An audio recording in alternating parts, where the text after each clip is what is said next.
Bonjour, bienvenue aux méditations quotidiennes au féminin. Aujourd'hui, heureux ceux qui se confient en Dieu. Goûtez et voyez combien l'Éternel est bon. Heureux l'homme qui se réfugie en lui. Psaume 34, verset 9. Ils avaient passé plusieurs heures d'agonie à l'hôpital. Le diagnostic était cruel. La petite fille se mourait. Les parents restèrent plongés dans le désespoir jusqu'à ce qu'ils fassent la connaissance d'un couple chrétien, des professionnels de la santé. Le faible espoir qu'ils abritaient encore grandit en sachant que Dieu pouvait, comme dans le passé, accomplir un miracle. Et il en fut ainsi. L'opération tentée réussit et la fille fut sauvée. Te souviens-tu de ce père qui, passant par des circonstances similaires, se jeta aux pieds de Jésus et le supplia de sauver la vie de sa fille?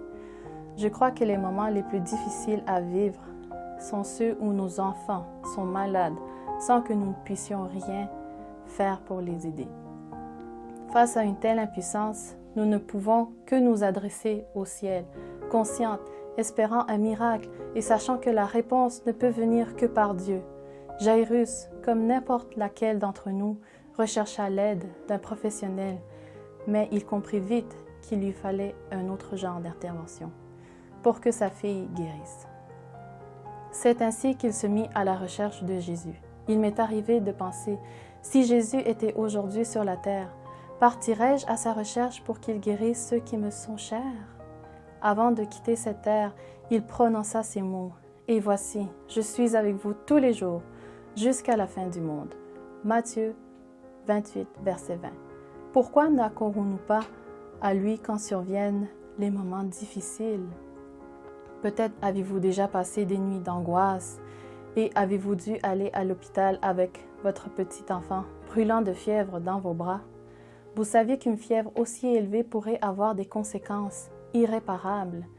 Désespéré, vous cherchiez de l'aide, mais il y avait de nombreux malades et les médicaments destinés à faire baisser la fièvre étaient sans effet.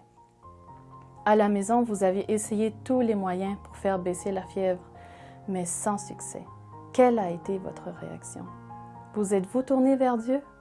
En lisant ces expériences, comprends-tu où tu dois placer ta confiance? La Bible proclame et affirme « Heureux l'homme qui place en l'Éternel sa confiance. » Psaume 40, verset 5. Bonne journée dans le Seigneur et à demain.